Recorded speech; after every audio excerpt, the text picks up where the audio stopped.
Welcome to My Favorite CX, a podcast that celebrates exceptional customer experiences. To listen to today's, please choose from one of the following options.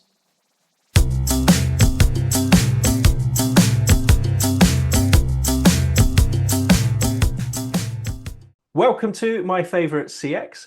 This week I'm joined by Conor Pendergrast, who is a founder of customersuccess.cx, offering coaching and consultancy to help B2B leaders grow their careers, empower their teams, and drive meaningful business impact. Conor is also a member of the Elevate CX community, where we first met in November 2024 at their London event. Conor, welcome to My Favorite Customer Experience. Hey, Chris, it's lovely to be here. Thank you very much for the invite. Thank you very much for joining us. Why don't you tell us a little bit about what you do? Yeah, I think you've summarized it pretty effectively there. My main mission in life is to make business-to-business customer support better and customer success better. And I do that through my newsletter, through coaching, through consulting, and any other ways that I can, speaking at conferences or anything like that. I love making customer experiences better. I love helping people to do that. So anything that I can do, like joining you on this fine podcast, I will do on my day-to-day. Awesome. And let's talk a little bit about what's exciting you in the world of customer experience at the moment. Mm, I think what excites me about customer experience is that you can really use it to shape how customers, it's going to sound really silly, how customers experience your products and services. You can do that in a really great way, in a way that sort of reduces their stress levels and makes their lives a little easier every day. If you think about something as mundane as, I don't know, your power supply company or your gas company or anything like that, like when you have a good customer experience, you can make it very simple for your customers to just get through their days. You know, we all have enough stresses in our lives that customer experience can be a really effective tool to improves people's day-to-day lives. And so I think that's the opportunity, is like it's not just it's a lot of it is business level impact, but a lot of it is, for me, the customer level impact as well, of overhauling sort of those archaic models and bring them closer to where we are today instead. I think that's a really pertinent point. I think my son recently moved out and he's had to set up all his utilities and things. And some of those things didn't work brilliantly. And I could feel myself getting stressed on his behalf because this is his first attempt at being an adult, essentially, of, oh, now I've got to do all of this. And why isn't it easy? And whenever people in my family have a bad customer experience, they look at me and go, well, this is your stuff, isn't it? And I'm like, no, that company's not me. That's not me at all. But to your point, like trying to reduce stress and trying to reduce effort, make things easier, that's a huge thing nowadays. It is. It really is. Yeah, it's sort of an administrative overhead. Our lives, the world has become infinitely more complex in the last through 3 decades even. And how we as customer experience professionals can really help is by reducing that overhead and making it just a slightly less terrible to get what you need done. And especially, I think a lot of it is from the customer support side, you know. Most of the time when you're entering as a customer, when you're entering into a customer support task or activity, it's not because something has gone great. So just when you lower the customer effort, it can really help to just smooth over an already existing painful experience and just make it better. Maybe as we're just wrapping up here with Christmas 2024, maybe actually our New Year's resolution should be we should all call a contact center and tell them how awesome something has been recently, just to make someone's day, instead of Exactly. like, this doesn't work. Yeah. Uh, Yeah. Yeah. so with all of that in mind, let's talk about maybe one of the biggest opportunities you're seeing to create an exceptional customer experience. Yeah, I think what I'm it's so I've been writing a little bit of an email series on automation recently and how you can introduce more AI into customer support in particular. And I think that is one aspect of it, is that like you can use automation quite a bit. You can use your good and well designed and well reviewed chatbots to interact with people, always with a great and easy to use escape hatch so that you can get through to a person when the chatbot is being terrible. And you can use automation in terms of finding product issues, finding product flows that are not working.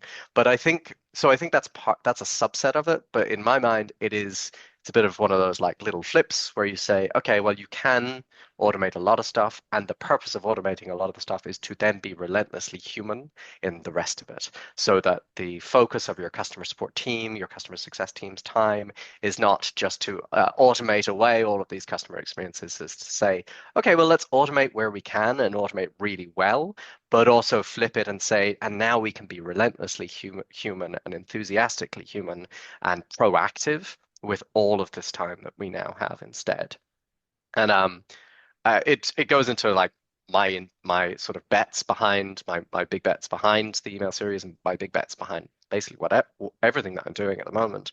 But it's to say, I think that is something that we as customer support, customer experience leaders should be really pushing and owning ourselves, so that it is not thrust upon us by someone who doesn't understand the value of customer experience, and by people whose only incentive and only interest is in cost reduction.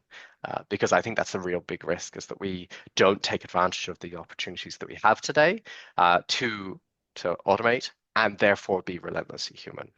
I think that's my real concern, is like we don't take advantage of it, and then we get told to do all these things and have no choice about how we're executing on automation. And I made a note there while you're talking about that phrase, relentlessly human, because that for me is a key of like, yeah, automate what you can, but when a human's needed, let that human be that human to help the other human Yeah. as best they can. Yes, exactly. It's probably yes. And hopefully it's not just like one chatbot talking to another chatbot, which sounds a bit wild. We're at Never the mind. end of days where just chatbots are talking to each other and they're just getting as frustrated as humans are. Well, Yeah, Connor, that's what how would Skynet started, you know. That's the actual truth behind it. It was one chatbot talking to another chatbot. some of the futures that we read about with AI are quite scary? Yeah, Yeah, hopefully we'll get it right though. What we'll do, Connor, is we're going to take a pause there, and then we come back after the break. We'll talk about one of your favorite customer experiences. super. Your current wait time is 72 minutes. To hear options to be connected to a favorite customer agent sooner, please dial 9 on your keypad now.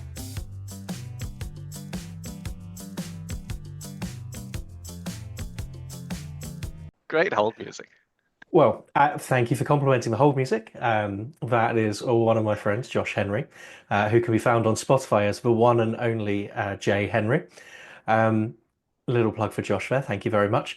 We're back here on My Favorite Customer Experience with Conor Pendergrast, and we're going to ask you, Conor, about one of your favorite customer experiences. It can be something that is in the mind and has been for years, or something recent. Tell us about that customer experience. Absolutely. Yeah, so I think my customers, it is funny thinking about my favorite customer experience, because it's always well, in this case there was a tinge of like disappointment to it, but it worked out well in the long run. So actually there's two tinges of disappointment. The first one was that I had to fly from Manchester Airport, which I don't know if you've I don't know if you've ever flown through Manchester Airport, but it's not the best, let's just say. In fact, actually, it was rated by Which as being the worst airport in the UK, and so I was flying from Manchester to New York in 2023 for a work trip, and I managed to swing myself flying business class, which is lovely.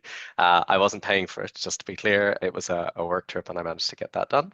And I was flying on Virgin Atlantic, and I'm hey, it's my opportunity to tell you that I'm vegan, which as a vegan, obviously, I am morally and legally obliged to tell you that I'm vegan. And so I always select vegan meals ahead of time. And I got on the flight and sat down, and unfortunately, for some reason, whatever it was, my vegan meal selection hadn't gone through. So I didn't have a meal, and it's not a huge long flight, but it's long enough that I definitely would like a meal. Especially, I can't remember. I think I was flying at around lunchtime, so I definitely wanted to eat my food. And so the flight attendant and I were talking, and She realized the mistake, apologized, and then said she'd try and pull something together. And I would say I was not feeling optimistic at this point. I was like, okay, well, I might get some, I don't know, some apples, and that's fine. I can eat when I get to the airport and in New York. It'll be okay. And then she basically went through the airplane and cobbled together a meal, and it was no joke. Probably one of the best airplane meals I've ever had, that she managed to get me a three-course vegan meal by like taking extras, not taking anyone else's food, obviously, but just taking extras that were leftovers from different parts of the cabin and finding them. I think it was a hot main meal, and there was a dessert in there as well, and there was a salad, and there was some extra fruit. There was even maybe some crackers or some biscuits or something like that, and it was amazing. And she like really made up for the fact that the airline had whatever had happened, that the airline had made a mistake. And then she also went and she made sure that the for the return flight, that the vegan meal was absolutely definitely selected, and she could see it and I could see it. And yeah, and so for the return flight, my meal was absolutely there. So I think it was that two steps of the she put in the time and effort to sort of fix the mistake that happened in the first place, and then she also prevented it from happening again on the return flight, which is that like bit of a, I think it's called double loop thinking, which is like, okay, this broke this time. How can we prevent it from happening for this customer at least in the future? And yeah, it felt really good, and especially because it genuinely was sort of like a better meal than I would usually get on an airplane. Airplane food is not usually that great.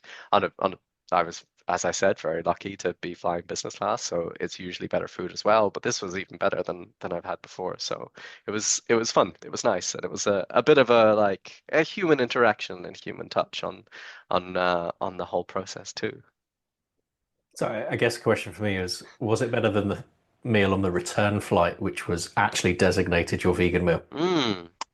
That's a good question. I think it was. I think it was, but I think that could just be my brain playing tricks on me and being like, well, I can't remember her name, which I'm really annoyed by. Well, she put a lot of time and effort into getting the meal for me. It's that ironic thing of the more perceived effort that goes into something, sometimes the better you experience it as well. Although neither of them were me putting the effort in, obviously, it was all someone else doing the work. Well, I mean that also sounds brilliant, given it was from a point of failure to have it Yeah. remedied and then go beyond. So, you said that it was exceptional. How did it make you feel, Yeah. and did it influence your behaviors moving forward? Yeah, how did it make me feel? I think it made me feel like a valued customer, a valued person, a valued passenger. I mean, I think a lot of the time, in particular at airports, our experiences are pretty poor, and the drive is always to move you very quickly to the next step. In an airplane, it's a lot of the time it's to get you very quickly off the airplane once you're, well, okay, you do have to get from point A to point B a lot of the time, but this made me feel like I was okay, and that like, okay, they're here to look out for me, and they'll make sure that I actually get food. And part of that was probably because it was a business class seat, and so they have more time and more flexibility to put in. They have, the flight attendant to passenger ratio is a lot lower, and so it's you can put more time and energy into it. But I think that comes back to this idea of like the relentlessly human side of it, where you can put that time and energy in when you have a lot of the other work that's just taken care of, and when you value people in that way as well, like people's food. It's important. You want to be able to eat on an airplane.